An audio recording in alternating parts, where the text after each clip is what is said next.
You know, I've realized something. If I keep making videos about my life stories, then soon I'll run out of life to talk about. Which is why sometimes I'll agree to do a thing just so I can make a video about it later. Perks of being a YouTuber. So my mom is friends with this junior high school teacher. Kudos to any junior high school teachers watching. It amazes me that anyone would be okay sitting in a room with 27th graders and not even getting paid that much to do it. My mom was talking to her like moms do, and I guess I came up in conversation. And my mom told her that I wanted to be a math teacher, but then I became a YouTuber instead. So my mom's friend, I'll just make up a fake name for her, I'll just call her Mom's friend. Mom's friend comes up to me and says, "Hey, would you be interested in helping tutor some 7th and 8th graders?"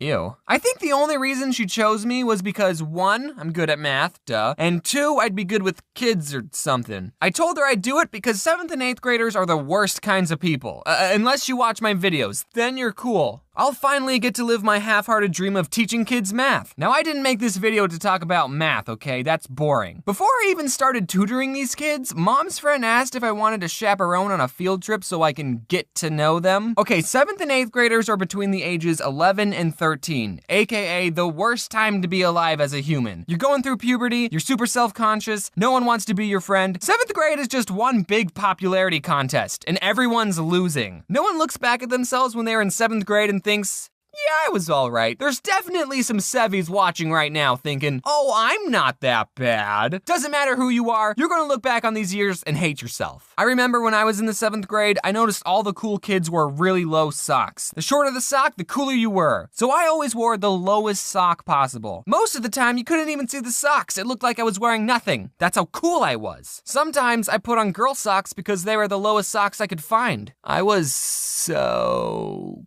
cool. Anyway, I was going to be chaperoning these kids on a field trip. They were going to the big college here in Arizona. Can I just say ASU? And this was supposed to get them excited to learn and pursue a higher education. Kinda awkward bringing me along, the successful college dropout. Hey kids, you should go to college. It's important.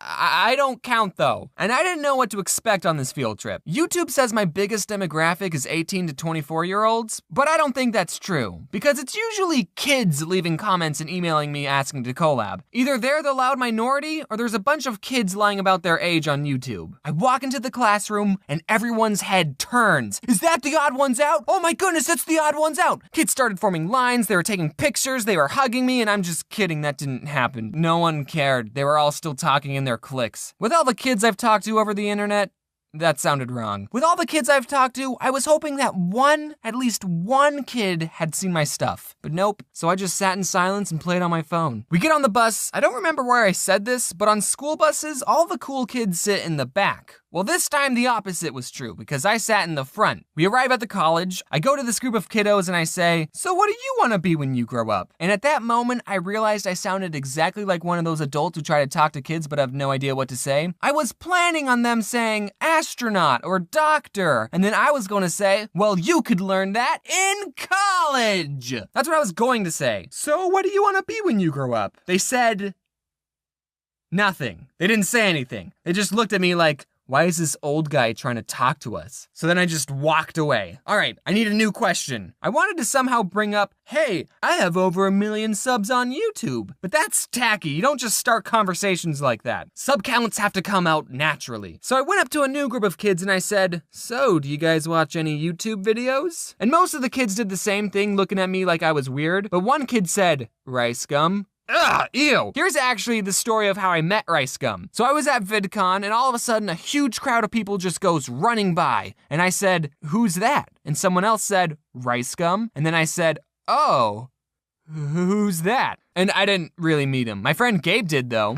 So we were given a tour of this college and it was actually kind of interesting because it was the college that I would have attended if I wasn't trying to save money. It was fun seeing what could have been. There were other junior highs doing tours at the same time, so we crossed paths with this preparatory school. I'm guessing it was a preparatory school because they were wearing uniforms. And this one kid in the other group just pointed to me saying, the odd one's out, the odd one's out, over and over. And I just said, hey, back to him. And that was it, we just kept walking. No pictures or high fives. Man, why couldn't have that kid been in my group? Preparatory kids are so much cooler. So we do the tour, and I was in the back not talking to anyone. We ate lunch, and there was actually a kid in my group who did know me. His name was Connor. I think he was too shy to talk to me at first. Thanks, Connor. Where were you when I asked your peers what they wanted to be when they grew up? But he was cool, we ate lunch together. The field trip was almost over, and I kept thinking, man, I did not connect with these kids, like, at all. Well, they are only 7th and 8th graders, so it's not like I need their approval. Hey kids, I have 1.8 million subs on YouTube! It was tacky to use my sub count to get validated by these children, but after I said that, everyone loved me. I think I made a good connection with them. And okay, all the kids I tutored that were failing math, 90% of the time, they weren't failing because they didn't understand the material, they were failing because they were missing assignments. So alright, I'm about to tutor everyone watching this video, and this goes for you college folks too. Kids, turn in your work. Even if it's late, it's better than a 0. All right, lesson's over. We're not gonna do an end card for this video because I wanted to show you guys something. Here are all the cards I made for the plushies. Good news if you live in the States because they will most likely arrive before Christmas. Sorry if you live somewhere else. Also, if you ordered a custom signature, you're just gonna get one of these boys. We wanna get them out before Christmas, but then we're gonna send the special ones later, so you'll get 2 cards if you ordered special instructions. Bobby, what do you have to say? Also, another important announcement is I'm going to be taking a Christmas break. I have been working non-stop on videos since VidCon, so I am in desperate need of a break. I'm still going to be posting comics and maybe some other non-animated video if I can, but this is the only animated video this month, so I guess Merry Christmas. Can I say Merry Christmas? Whatever holiday you celebrate, just wear your seatbelt. Look at that. This is my... I haven't hung it up or anything. It's just on the floor.